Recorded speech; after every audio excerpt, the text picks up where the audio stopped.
everyone, welcome to Comic Book Corner 2.0. As today, guys, we are getting ready to talk about Guardians of the Galaxy issue number 1. That's right, guys, I purchased the variant cover and I thought it was awesome. That's why I had to get this variant cover. You gotta love Rocket Raccoon here just watering Groot, and he kind of sprouts and he says, "I am Groot." Rocket Raccoon's like, "Whoa, dude, who are you?" You know, it's pretty awesome. This book has been anticipated for a long time with the movie coming out, and they're just trying to hype it up. And obviously, if you guys haven't known this by now, but the writer is Brian Michael Bendis, and our penciler is Steve McNiven. And first off, the art in the book is beautiful. I love the art in the book. We can see that that's Star-Lord's dad, and there's the action sequences, and there's like little flashbacks in here. What you can see, the book is just very well done. Here's a great picture here of Gamora, just doing some battle. So very, very well done in the artwork. The paneling's nice, details nice. The story itself was pretty solid. The book actually really doesn't leave off too much from that .1 issue that we saw. It kind of dives you in there with Peter Quill,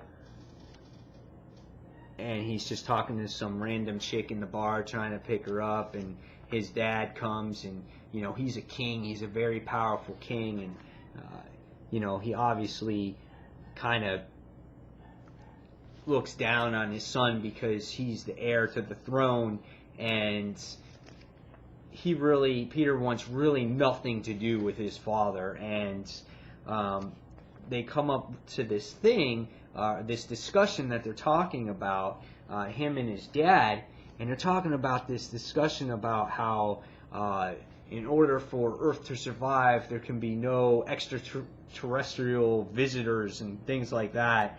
And basically, Star-Lord just doesn't agree with him, and they start getting in a fighting match or a shouting match. And the next thing you see is Gamora come in, and she is like fucking up his army here. You can see that right there, and she's just fighting him, and his Star-Lord's just like, "Dude, stand down. No, stand down. We're just talking, We're just gonna leave." And his father doesn't want anything to do with him being with his broken friends. He just says, he goes, "Imagine what you could accomplish if you were doing what you were supposed to be doing instead of cavorting around the galaxy with your broken friends." I don't know if that's the way he talks or not, but it kind of sounds like some Spartan or something. I mean, I'm sure he's not that, but. And then you get to see good old Iron Man floating around in the sky.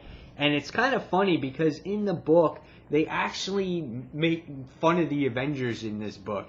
And he's just like, "God, why haven't I done this before?" He's like, "I should have done this years ago. Get away from everything. Just take it off." He goes, "Get away from the 10 teams of the Avengers." Which is so true. There's how many Avenger people out there, And next thing you see is Iron Man come across the Badoon army spaceship here, and they're heading somewhere, and there's this battle going on, and then all of a sudden you get this great page, and it's like, it's the Guardians of the Galaxy, and it shows this awesome page of all of them on there. So really, really cool. You get to see Groot, and you get to see Gamora, and Star-Lord, and Drax, and Rocket Raccoon with his big ass gun. So badass though. And they just go against this army, and they have this mission that they have to accomplish against these Badoons, and they just sit there and battle, and then the ship explodes, and then these aliens don't want to leave the mission. They say, "We have to accomplish the mission." And literally we know is that in the end of the issue, you get to see them invading Earth. And this is right off the bat, right after his dad said, you know, we're not going to have this. But it was all pretty much a setup. And basically, Big Ben is under attack, as you can see. Truly got to read the story to truly understand the conversation between Peter and his father and the battle that takes place. This was a description in a nutshell, but it's a really awesome book. I think you guys would really enjoy it. It's not too space cadet-y. The only thing I wish is they would touch on the other characters a little bit more. But I'm sure that will come in time. At least they give you a really, you know, a splash page of them and gave you their names. And I guess you'll get to learn the characters as time goes on. You can see the passion with Rocket Raccoon and Groot, because Groot went missing and he did whatever he can to find them, which was really a really cool thing to see in a first issue, that they have that type of relationship.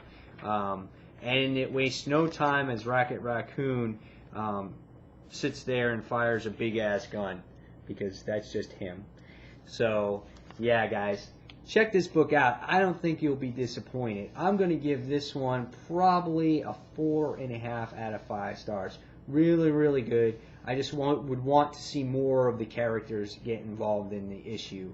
But, man, lots of action right off the bat. So, definitely going to be picking up in issue number 2. Guys, tell me what you think of Guardians of the Galaxy. And who's your favorite character on the team? So, give me that feedback and let me know. So, guys, until the next comic book review, you've been watching 2.0. This is Mike Spider Slayer signing off. See you soon, guys. Bye.